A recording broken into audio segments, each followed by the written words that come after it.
اعوذ باللہ من الشیطان الرجیم، بسم اللہ الرحمن الرحیم۔ السلام علیکم احمد جان کے پیارے دوستوں، آج میں آپ دوستوں کو بتانے جا رہا ہوں انجیر کے فائدے اور استعمال کا طریقہ۔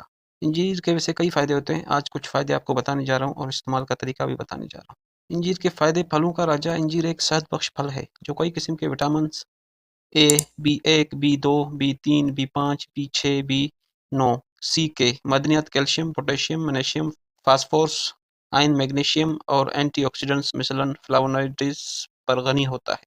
معدنیات کا خزانہ۔ انجیر میں موجود کیلشیم، پوٹیشیم اور میگنیشیم جسم میں مضبوط ہڈیوں اور دانتوں کے لیے اہم ہوتے ہیں۔ یہ ہڈیوں کے لیے بہترین ہے۔ قوت مدافعت بڑھاتا ہے۔ انجیر میں موجود وٹامن سی اور اینٹی آکسیڈنٹس جسم کی جراثیم سے لڑنے کی صلاحیت کو بڑھاتے ہیں اور مزید انفیکشن سے بچاتے ہیں۔ دل کی صحت۔ انجیر میں موجود پوٹیشیم دل کے لیے اچھا ہوتا ہے اور بلڈ پریشر کو کنٹرول کرتا ہے۔ کولیسٹرول کو کم کرتا ہے۔ انجیر کھانے سے بدن کے خون میں موجود بری کولیسٹرول کی سطح کو کم کیا جا سکتا ہے، اور انجیر میں فائبر بھرپور مقدار میں پایا جاتا ہے جو کولیسٹرول کو کم کرنے میں مدد فراہم کرتا ہے۔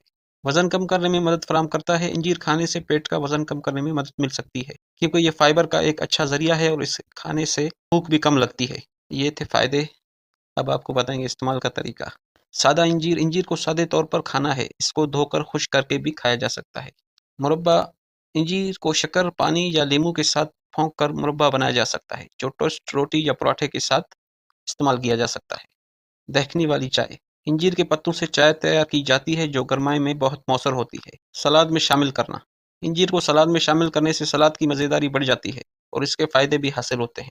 مکھن کے ساتھ کھانا۔ انجیر کو مکھن کے ساتھ ملا کر کھانا بہت مزیدار ہوتا ہے اور آپ کو بھوک بھی زیادہ نہیں لگتی۔ منتبہ اگر آپ کو کسی بھی خصوصی بیماری یا حالت میں ہیں تو اپنے ڈاکٹر سے مشورہ کریں، پھر انجیر کا استعمال کریں۔ آج کے لیے اتنا ہی۔ اللہ حافظ۔